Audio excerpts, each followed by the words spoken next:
Again, there are two other nuclear facilities in the news tonight. But in the northern plains, the problem, the threat to the plants comes from water and not fire. It's important to remember, first of all, there are over 100 active nuclear facilities in the United States. These two plants are under threat because of flooding along the Missouri River. Water broke through a barrier at Fort Calhoun nuclear power plant near Omaha. Then downriver, waters are also rising around the Cooper Station plant. NBC's Mike Taibbi is in Fort Calhoun, Nebraska tonight. Mike, good evening.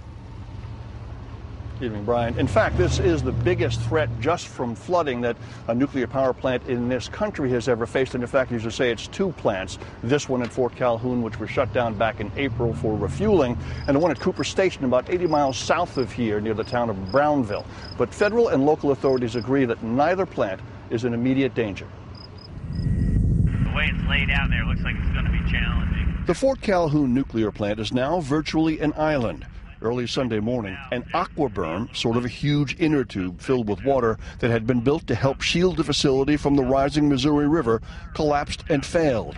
But the berm was only a secondary safety net. Floodwaters would have to rise an unlikely 8 feet higher for key buildings to be threatened.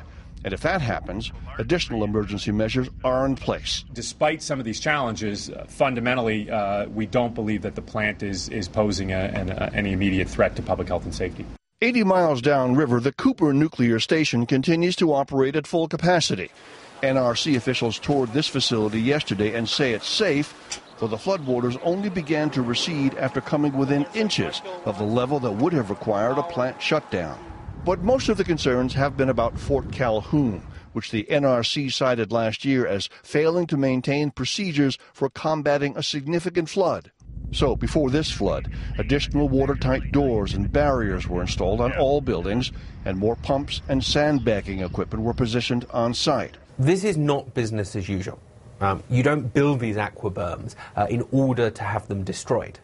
That said, I think the prospects of a significant release of radiation into the environment are still very slim.